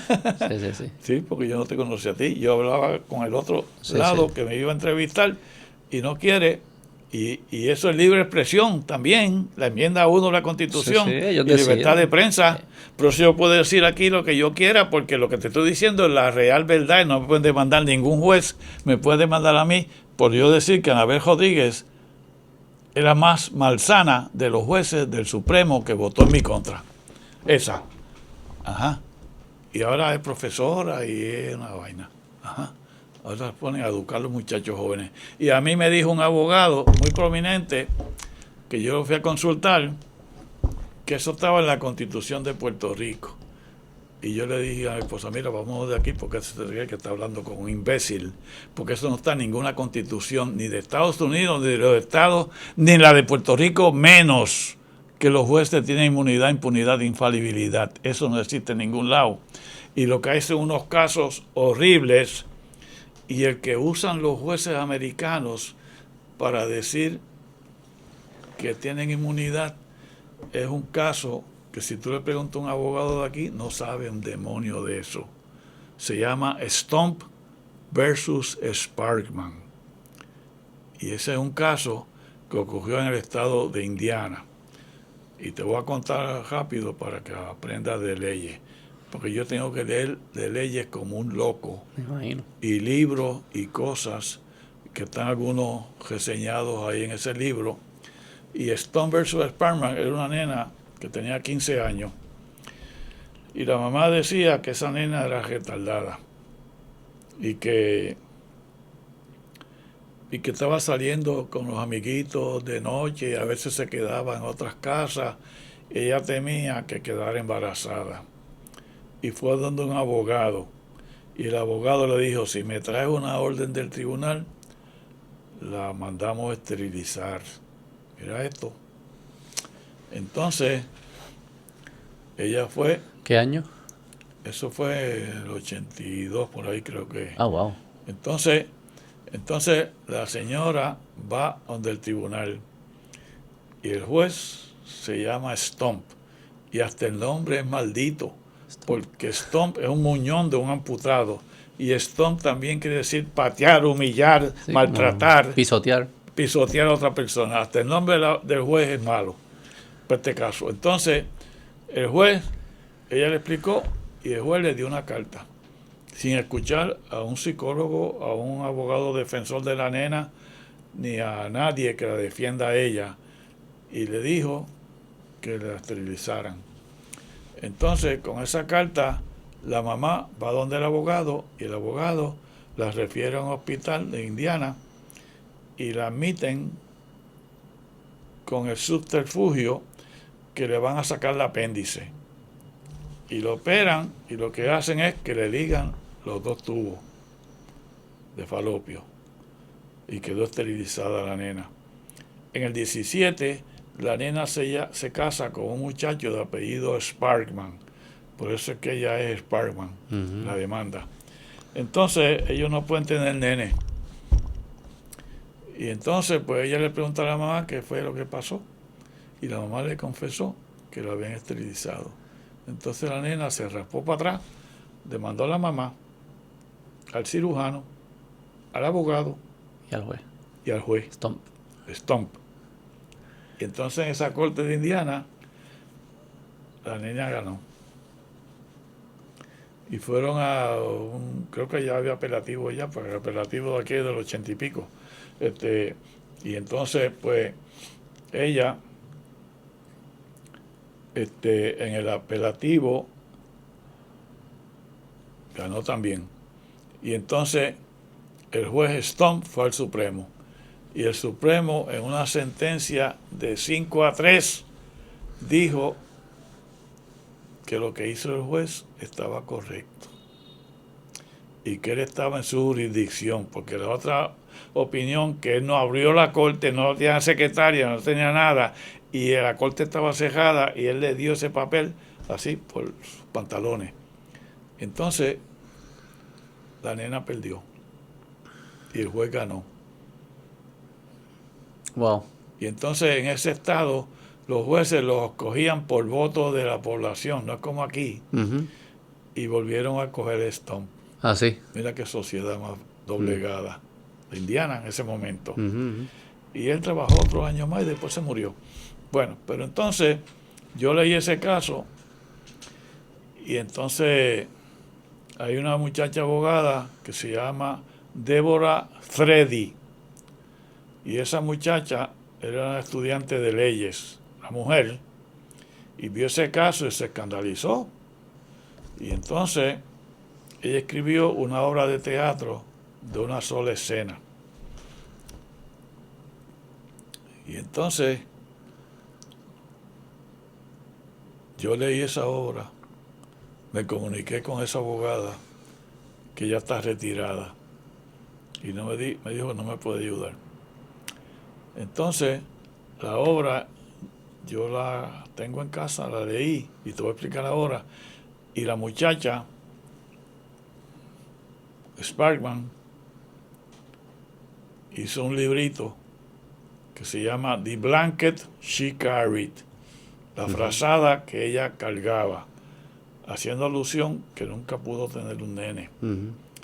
Y eso, lo que dejó ese libro, se lo dio a una casa donde tratan a las mujeres maltratadas, parecido a Julio Burgos aquí en Puerto Rico, para que cuidaran a esas mujeres maltratadas. Entonces, la obra de teatro de Deborah Freddy empieza con la paciente Sparkman, que va al tribunal de Stomp y le dice, oiga, señor juez, el nombre Sparkman, ¿le suena familiar? Y dice, no, yo no sé quién es eso, qué cosa es esa, no sé. Y le dice, pero váyase porque la corte está cerrada, yo no la puedo atender. Y entonces la muchacha sacó una pistola y la puso así. Usted me tiene que atender y escuchar lo que yo le voy a decir. Entonces la muchacha empieza a contarle. Mi mamá vino de usted a pedir una orden para esterilizarme, porque yo era normal y podía quedar embarazada. Cuando me casé no pude tener hijos porque lo que hicieron fue esterilizarme por la orden que usted hizo. Y entonces, lo que yo tenía era dislexia. Yo no soy anormal. Mira la injusticia de la vida. Si tú crees que aquí me han pasado cosas, sí, hay cosas peores, ¿verdad? Claro. Entonces, pues la nena dice, yo que tenía era dislexia. Yo no soy anormal. Entonces, sigue hablando y le dice, yo voy a aplicar la ley del talión con usted, ojo por ojo, diente por diente. Y entonces la que escribe, Deborah Freddy, intercambia el papel con la muchacha y coge la pistola y le dispara el pipí al escroto del juez. Sí. Y le dice, yo le voy a producir a usted lo mismo que usted me hizo a mí, marchitarme mi vida y mi derecho a tener familia, y yo le voy a hacer lo mismo que usted. Para wow. ¿Hicieron película o no? ¿Es obra? No, es una obra de teatro de un stage, una sola etapa. Eso es todo. Eso es todo. Y entonces, cuando ella dispara, que es la autora, entonces se cambia con la paciente, le dice mira, fulano, levántate que ya esto se acabó, porque el otro actor, otro muchacho estudiante que estaba haciendo de juez. Y esa obra impresiona por lo que hicieron. Y ese caso, los jueces de Estados Unidos, pero aquí no saben nada de esto, no saben los jueces, abogados, pregúntale a los abogados que tú conozcas qué es Stone versus Sparkman y no tienen idea. Y te digo, los jueces de aquí, los abogados de aquí conocen de los casos insulares, pero no conocen de inmunidad, impunidad, infalibilidad menos. Se dejan llevar porque eso se lo enseñan en la escuela de leyes. Entonces, ese caso, pues los americanos, los abogados americanos saben de los casos de inmunidad, impunidad, pero no saben de los casos insulares, un demonio. Pues como esto es una maldita colonia, pues aquellos no saben de eso. Pero de aquí saben de los casos insulares, pero no saben de la inmunidad, impunidad, infalibilidad de los jueces. Y la aceptan porque en la escuela de leyes eso parece que se lo dicen. Y tú no puedes ir en contra de los jueces. Ese es un precepto que le enseñan las escuelas. Y el que me dijo que eso estaba en la Constitución es Aníbal Acevedo Vilá. Y tengo que decirlo porque yo fui a la oficina de él. Y no está en la Constitución. Y no está en la Constitución. Y yo lo sé que no está en la Constitución. Le dije a mi esposa, mira, vámonos de aquí, porque este se ve que está hablando con un imbécil que no sabe de nada. Y él salió suelto en sus casos porque uno de los del jurado se cambió y había 9 casos que prescribieron. Eso fue el éxito que él tuvo en la acusación que él tuvo ante el Tribunal Federal de San Juan. O sea que no es ningún santo. Bueno, pero vamos. El caso ahora, usted tuvo que llevarlo solo y lo llevó, ¿y qué ha pasado? Solo. Entonces, como te dije que el juez, este caso le tocó a Gustavo Gelpi, que no era presidente de la Corte Federal de San Juan. Y entonces... ¿Estamos qué año ahora? ¿2017 por ahí? No, 2021. En el 21 usted lleva esto. Entonces, porque el caso se decidió en el 15, yo demandé en el 16, una semana antes que te prescribiera, y entonces puse unas cartas de ahí en adelante por creo 3 años para prolongar el periodo prescriptivo. Si tú pones una carta que dice a todos los jueces, usted está demandado y yo quiero extenderle la prescripción para más adelante, y en el 21 entonces puse la demanda formal. Y lo que yo pido es que me compensen económicamente, que me restituyan mi credibilidad y prestigio ante mis pacientes y mis colegas. Y tercero, que los jueces del Supremo de Puerto Rico entren en lo que se llama una revisión judicial y analicen su sentencia y la anulen.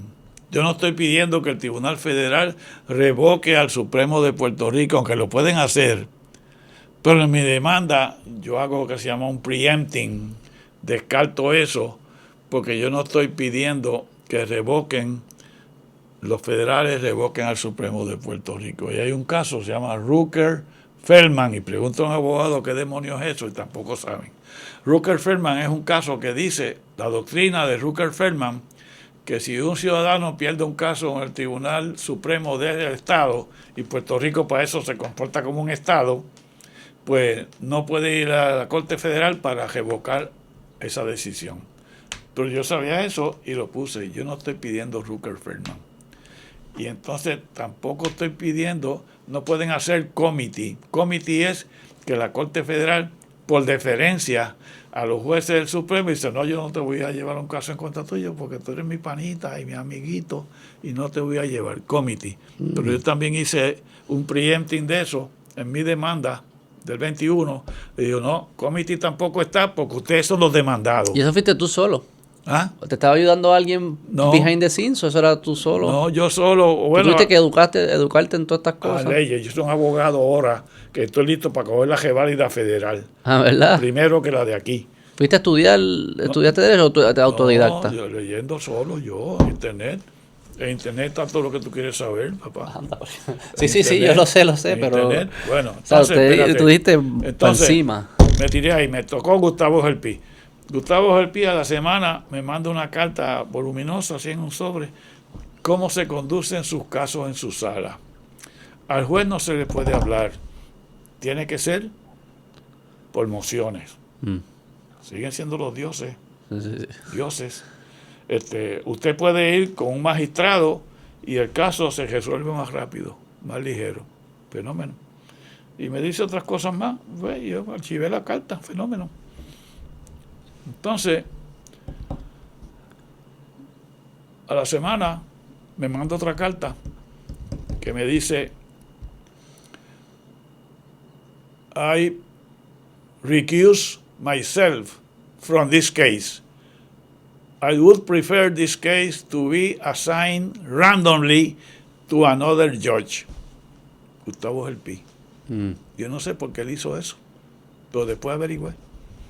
Y me pongo a pensar, y uno me dice, bueno, es que él fue procurador general cuando tú fuiste secretario de Salud en 93 con Pedro José y yo. Pues pudiera ser, pero yo no hablaba con él, además yo no lo conozco, a Gustavo Gelpi.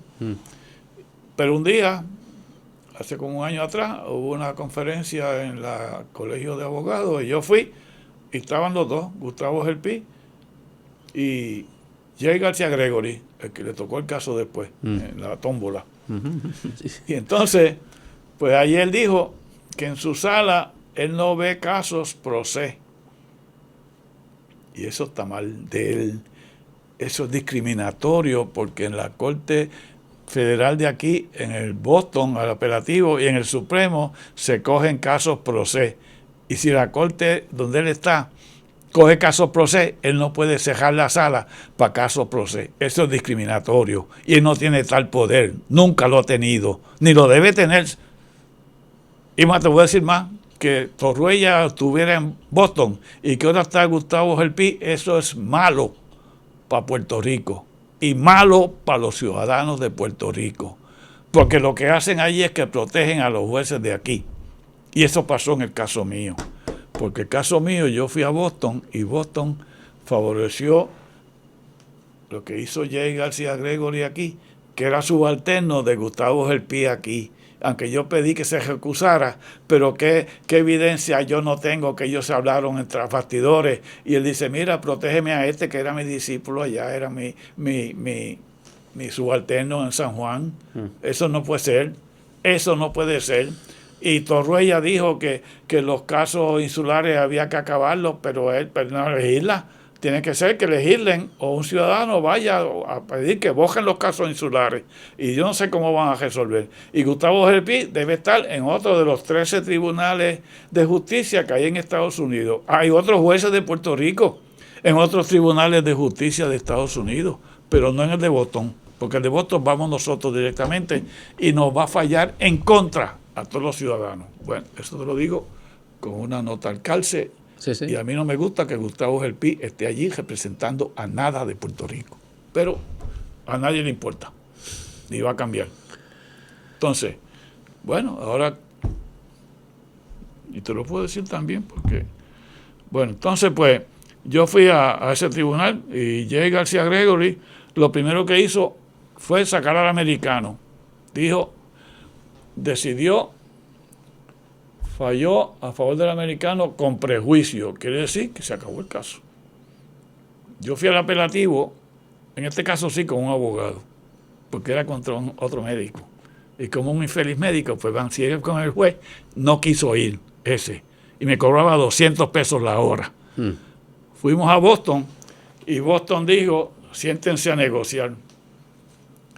Habiendo ganado el americano, entonces fuimos a negociar aquí en San Juan, en el edificio Ochoa, que está detrás del parque de Doña Fela, donde está Luma. Ajá. Allí en el edificio Ochoa está el Tribunal de Negociaciones. Luma no está en Santurce.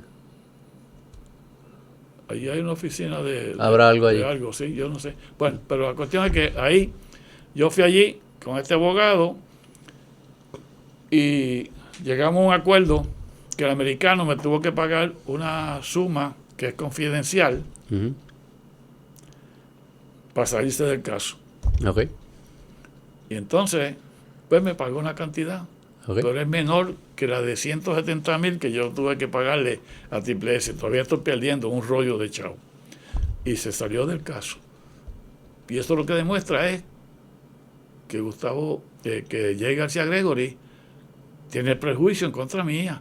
Y es que él es más americano que puertorriqueño. ¿Por qué piensa eso? Porque sacó al americano que dijo un disparate, no científico. ¿Y la razón por la cual él le sacó al americano y no a los demás fue porque era doctor? Primero empezó con él. No, primero empezó con él. Que no es que los otros no lo sacaron. Entonces yo le gané y le saqué y se fue. Entonces después sacó a Beto Morales. Y Beto Morales, él lo saca y yo apelo a Boston. ¿Ok?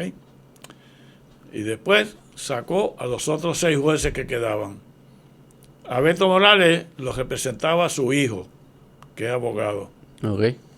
José Alberto Rodríguez Bocio. Y entonces los otros 6 abogados los representaba un abogado del Departamento de Justicia, la oficina del Procurador General. Okay.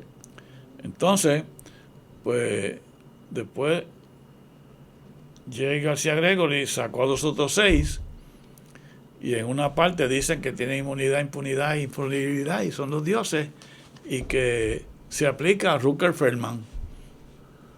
Él está divagando de la mente, o yo no sé si está ya senil, porque él mismo dijo en un footnote del caso americano que Rutherford-Feldman no se aplica en mi caso porque yo no pido que se aplique Rutherford-Feldman. Yo no pido que recusen al Tribunal de San Juan Supremo.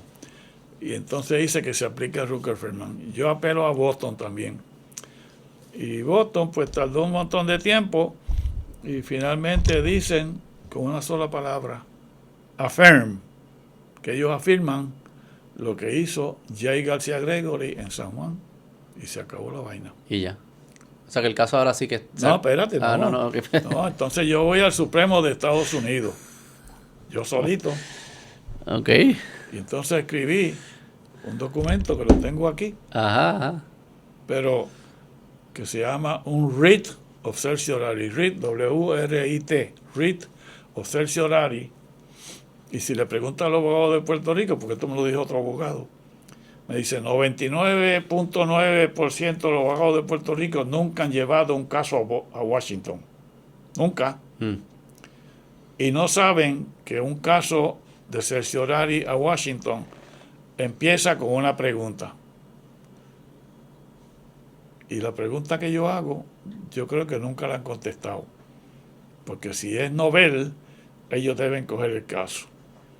Pero, y la pregunta que yo hago es, si un tribunal de cualquier nivel, quiere decir primera instancia apelativo del Supremo, puede decidir, revocar o eliminar lo que por muchos años la ciencia y los científicos han establecido como la norma de practicar la medicina, y la pueden sustituir por un paradigma nuevo de practicar medicina en un área que ellos no conocen.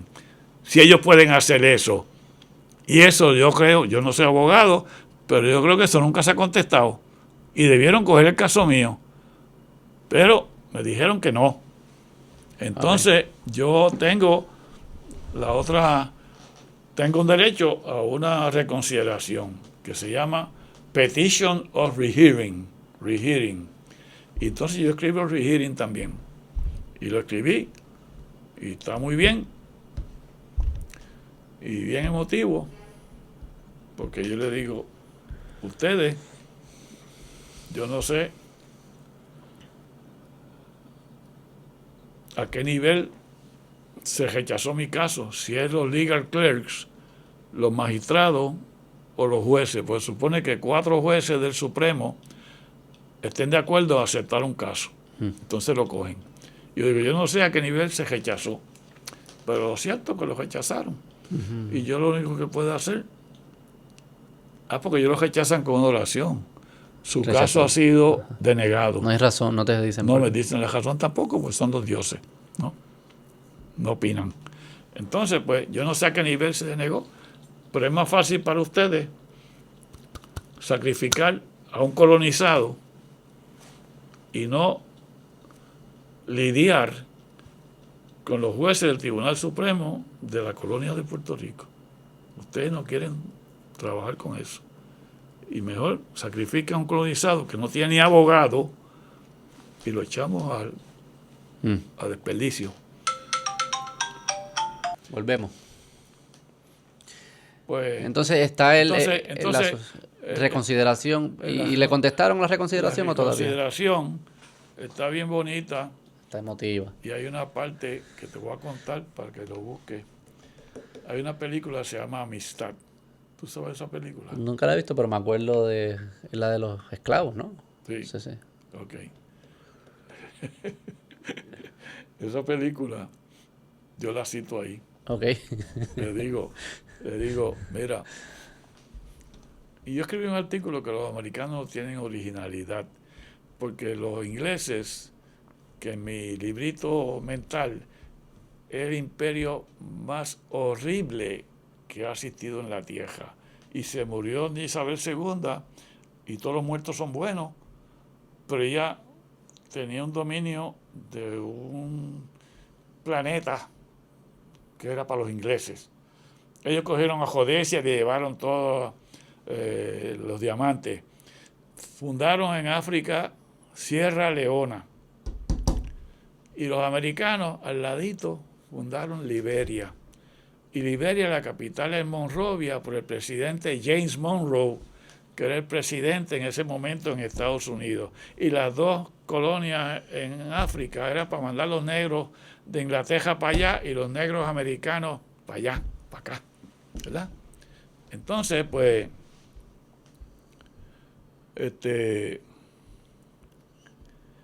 pues yo en esa petition of certiorari hablo de que eso fue en 1850 y pico. Estados Unidos se había fundado ya, pero no era una potencia mundial. España sí lo era todavía. No había perdido la guerra hispanoamericana y las colonias de América. Y de hecho, en España los jueces no tienen inmunidad, impunidad, infalibilidad. Pueden ser demandados, multados, removidos y hasta encarcelados. Y ahora ya está ocurriendo una cosa peor. Pedro Sánchez está tratando de ir por encima de las decisiones del Supremo de España y quiere hasta meter a la cárcel a los jueces. Allá Pedro Sánchez se está convirtiendo en un dictador ejecutivo, que aquí no queremos. Pero aquí tenemos una dictadura judicial, porque Maite Oronoz entró de presidenta en el 16 por 30 años, hasta que cumple edad 70, va a ser presidenta del Supremo de Estados Unidos, y es una dictadura judicial. ¿Y a quién le importa? Va a estar 30 años presidiendo el Supremo de Puerto Rico. Las judicaturas no tienen check and balances. ¿Cuáles son los mecanismos instalados para darle un balance de poder a los jueces? No hay nada.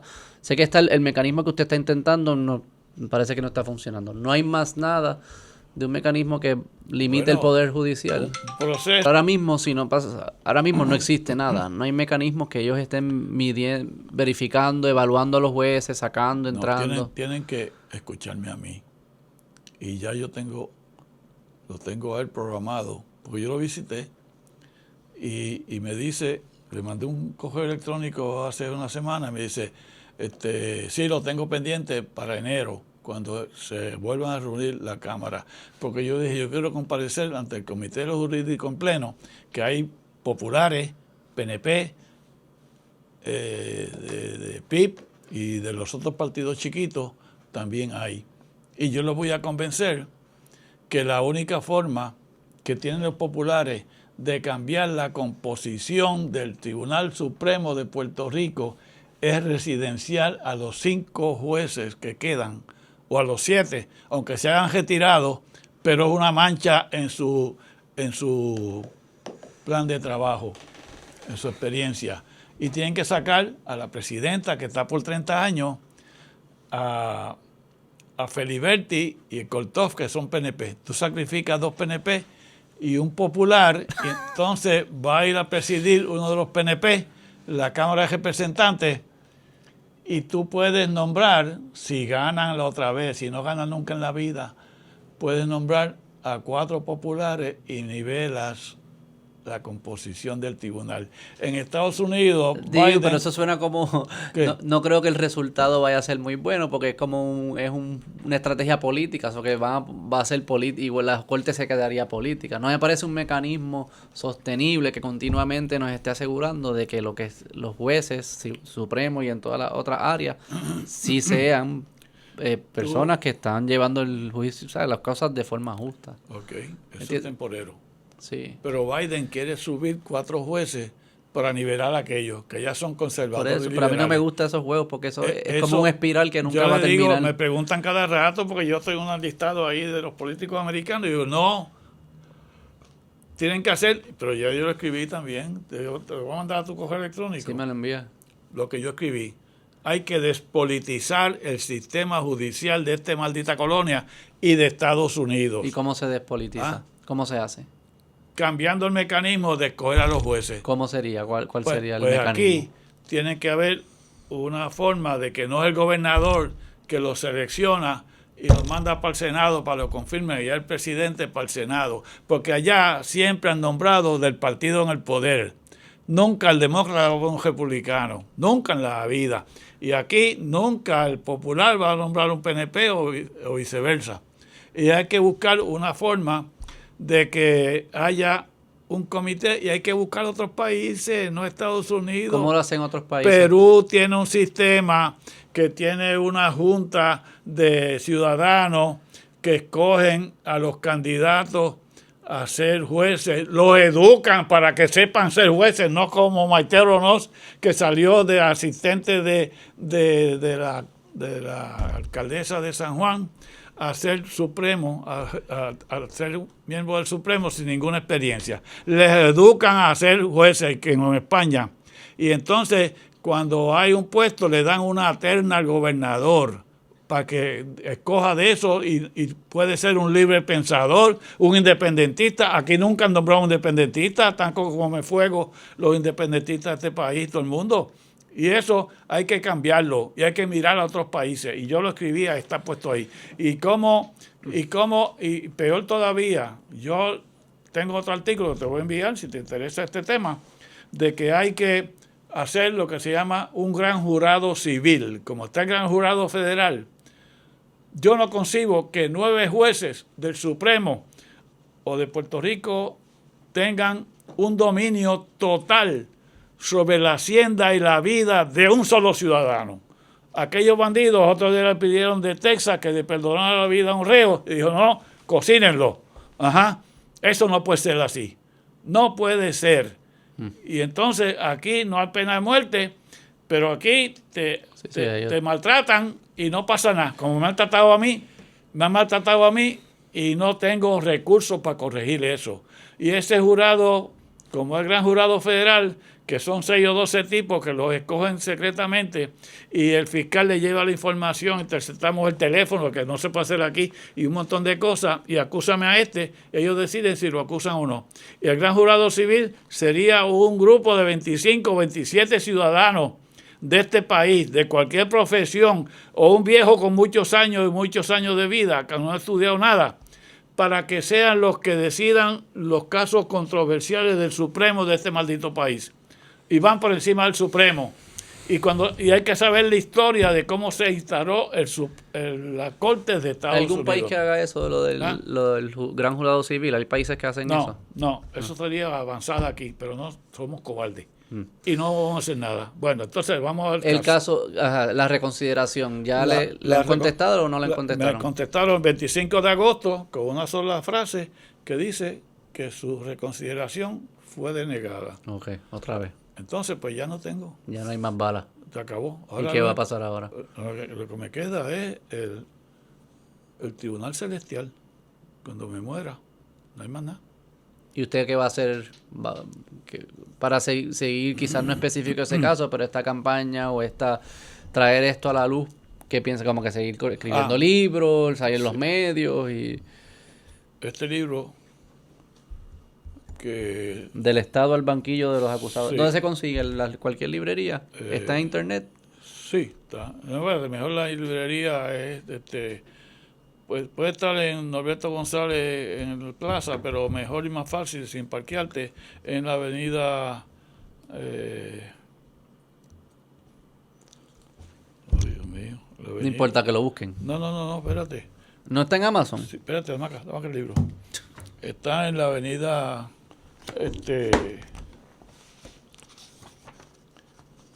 Librería Medical Books, que está en la avenida del Centro Médico. ¿El Américo Miranda? Américo Miranda. Llegando al Centro Médico hay una marginal, una gasolinera. Ajá. Una marginal, ahí están todos los libros míos. Ah, ok. Todos, los sí, 7. donde beben los estudiantes de medicina. La Neurona por allí. Ese al frente. Exacto. Ese es el neurólogo que cura las demencias y los emborracha para que te rompan las neuronas, porque el alcohol rompe las neuronas. Por eso es libertad, ¿okay? Libertad. Okay. Entonces, bueno, pues, espérate. Entonces, pues, ya no tengo alternativa, excepto si el comité de la Comisión de los Jurídicos de la Cámara quiere hacer algo, cuando me reciban en enero. Ok, me preguntaste sobre el Colegio Médico. El Colegio Médico, yo acudí a ellos en el 2016 con Víctor Ramos ante la Junta, y la Junta no quiso hacer nada. Miedo, papá. Pero eso no es como hacer un documento que diga la baja de calcio, no hay evidencia de que la baja de calcio produce demencia. Eso no es todo lo que hacía falta. Así de sencillo es. Pero que no están mintiendo, no es nada, ningún favor. Pero yo fui a la academia, mira, el decano de medicina, Edgar Colón, también, y le presenté eso a la facultad, y no hicieron nada. Y yo me pasé toda mi vida, 40 años en la escuela de medicina, y lo que yo digo es que yo quiero que digan que la sentencia del Tribunal Supremo está equivocada, porque las causas de la demencia no las sabe nadie. Y ya. Eso, se acabó. No que me den chavo, ni que digan que soy un héroe de la película, ni nada. Oye, fui a donde Roberto González. No sé quién es. El católico de San Juan. Y yo fui donde él, porque cuando yo iba a hacer la película... Okay. Yo fui donde él, para que me ayudara y no me pudo ayudar y me dijo que su mamá se murió de Alzheimer. Ajá. Y entonces tampoco quiso decir... Pero no entiendo. Ok, doctor, vamos a cerrar con esta. Porque vivimos en miedo. Vamos a cerrar con esta. Ajá. Estoy seguro que si yo traigo a otras personas a contarme la historia de este mismo caso, Ajá. me van a contar su versión, ¿verdad? Serán los jueces o la abogada o los familiares la demandante originalmente. ¿Por qué yo le debo creer a usted? ¿Sabe? ¿Qué es lo que...? Y no estoy diciendo que usted me está mintiendo, pero es como que yo sé que para los oyentes hay muchas cosas aquí que suenan como una gran conspiración.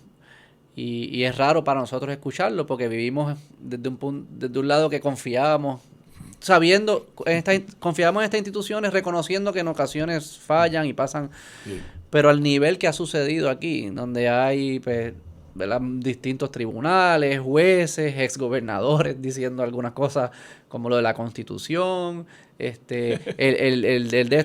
su abogado del plan médico que no pudo enseñar la póliza, el colegio de cirujanos que no puede hacer una carta muy sencilla, como que hay muchas cosas que yo sé que levantan bandera que dicen, pero espérate, ¿qué es esto? Este tipo está loco. ¿Por qué le cree? ¿Por qué le debo creer? ¿O cómo validamos para...? Porque esto son preguntas objetivas, si pasó o no pasó, ¿verdad? Y cómo uno...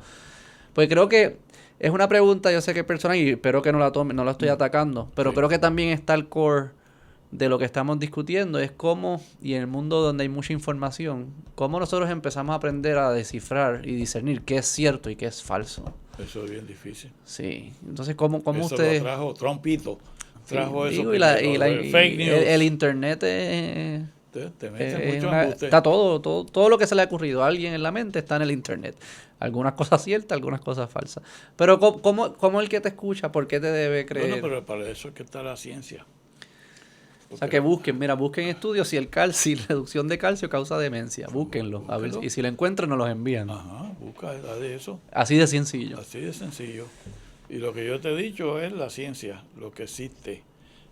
Lo demás es pura fantasía y castigo de los jueces hacia mí.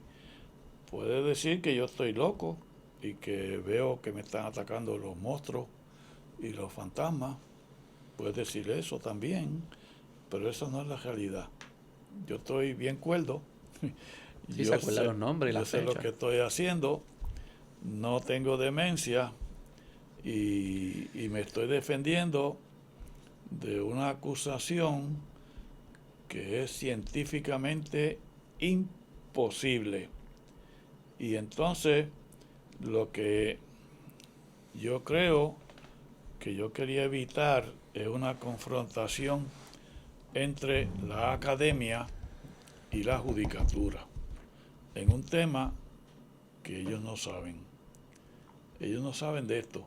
Y la forma de hacer esto es que los jueces del Supremo hicieran unas vistas orales que se le pidió en reconsideración, porque el caso lo decidieron en junio del 15 y después tuvimos 2 oportunidades de que ellos reconsideraran, y una de las reconsideraciones era que ellos nombraran un panel de expertos de ellos, que los orientaran a ellos, y le dijimos, nosotros vamos a estar aquí demandados y demandantes callados, y ustedes van a escuchar al neurólogo y al psiquiatra que sabe de medicina y les va a explicar a ustedes sobre las demencias, para que ustedes aprendan.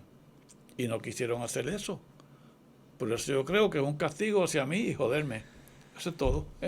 Pero tú puedes averiguar. Es que suena, sí, no, es que puedes traer al que tú quieras. Suena tan... Aquí, tráete al que tú quieras. Un bueno, neurólogo, doctor, que son los que saben de las demencias.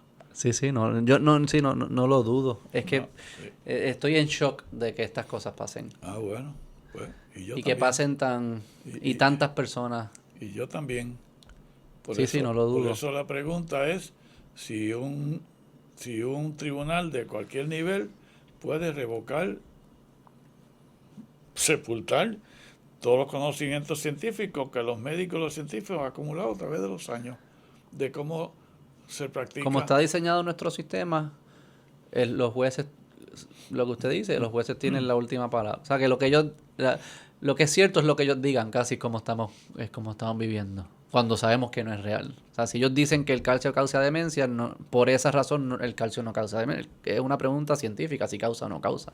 Porque lo diga un juez no es que sea cierto. Claro, ellos no saben medicina, para empezar. Pero mira, tú sabes que esto empieza con los griegos. Yo estuve en Grecia y fui al oráculo de Delfos, que está en el monte Olimpos. Si tú vas a Grecia, Atenas, está el Ágora. El Ágora era la plaza en Atenas donde los sábados los griegos iban allí a discutir los problemas que tenían y votaban para resolverlo. Eso es democracia directa. Democracia directa. Y entonces, cuando la complejidad de la ciudad de Atenas y Esparta se complicó y se puso muy grande, pues decidieron aplicar la democracia representativa. Que yo escojo y tú escoges a uno que te represente. Sí, sí. Ahí se descuadró la madre de todo. Sí. Porque empezó la corrupción. En todos los países del mundo hay corrupción. Trompito nos acusa a nosotros, pero ellos son más corruptos que nosotros. Sí, sí. ¿Ok? Sí, que cuando se concentra el poder siempre existe pasar el problema. Eso es lo que pasa, ¿verdad? Y entonces, pues, se dañó. La democracia representativa es un fracaso. No sé si yo le llamaría un fracaso, doctor. Bueno. Pero eso vamos a... Ok.